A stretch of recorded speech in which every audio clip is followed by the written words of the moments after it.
রাধে রাধে বন্ধুরা, কেমন আছো তোমরা সবাই? আশা করি গোপাল সোনার কৃপায় সবাই খুব ভালো আছো।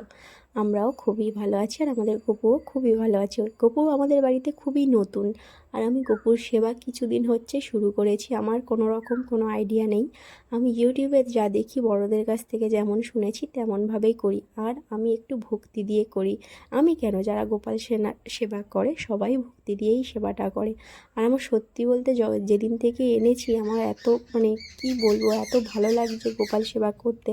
তো আমি গপুকে প্রত্যেক দিন স্নান করিয়ে দিই। আগের দিন গপুকে আমি একটা প্যাক বানিয়ে স্নান করিয়েছিলাম, যেটা আমি ইউটিউবে দেখেছিলাম কোনো একটা দিদিভাইকে করতে।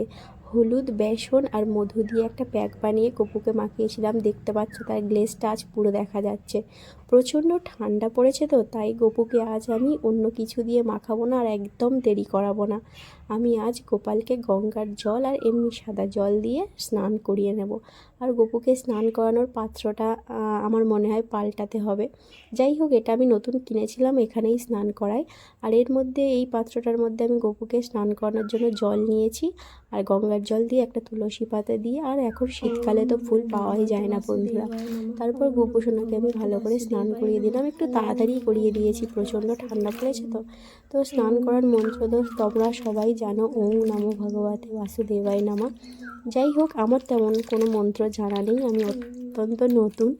আর আমার মনে হয় ভক্তি থাকলে, আর এই দু একটা মন্ত্র থাকলেই, ভক্তি থাকলেই সব কিছু হয়ে যাবে।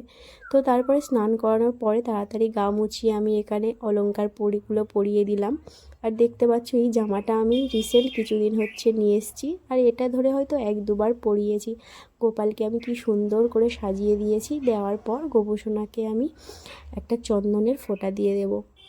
এখানে আমি একটা চন্দনের ফোঁটা দিয়ে দিয়েছি। আর আমাদের গাছে একটা দুটো ফুলই ফোটে, তার মধ্যে একটা ফুল হাতের কাছে ছিল, সেটাই এনে গপুর চরণে আমি দিলাম, আর একটা তুলসী পাতা রেখে দিলাম। এরপর আসছে দুপুরবেলা গপুর সেবা। আজ দুপুরবেলা আমি গপুকে দিয়েছিলাম চিড়ে ভোগ। আর সত্যি বলতে চিড়ে যারা ভোগ দেয়, বা আমি দেখেছি চিড়ের কোনো কিছু করতে গেলে ওটাকে ধুয়ে নিতে হয়, কারণ এর মধ্যে অনেক রকম কুটি থাকেই, যেমন দেখতে পাচ্ছ একটা কুটি অলরেডি রয়েছে। যাই হোক, আমি পরিষ্কার করে দুবার করে ধুয়ে দিয়েছি। দেওয়ার পর আজ চিড়ে ভোগটা গপুকে আমি নিজের হাতে মাখিয়ে দেব। চিড়ের সঙ্গে আমি বেশি কি দিতে হয় আমি জানি না, কিন্তু আমি গপুর চিড়ে ভোগের মধ্যে দিয়েছিলাম মিষ্টি দই, আর সাথে চিনি দিয়ে ভালো করে মাখিয়ে দিয়েছিলাম।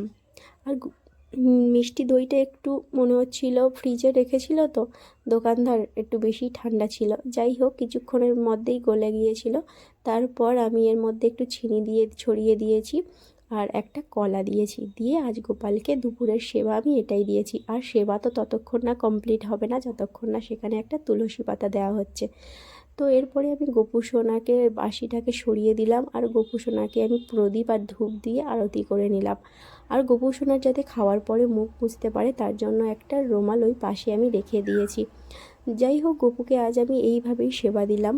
তো আমি চেষ্টা করি প্রত্যেক দিন নতুন নতুনভাবে সেবা দেওয়ার। ভিডিওটা যদি তোমাদের ভালো লাগে থাকে তাহলে আমাকে কমেন্টে রাধে রাধে জানিও, আর যদি কিছু ভুল ত্রুটি হয় ক্ষমা করে দিও। ভিডিওটা আজ এই পর্যন্ত। রাধে রাধে।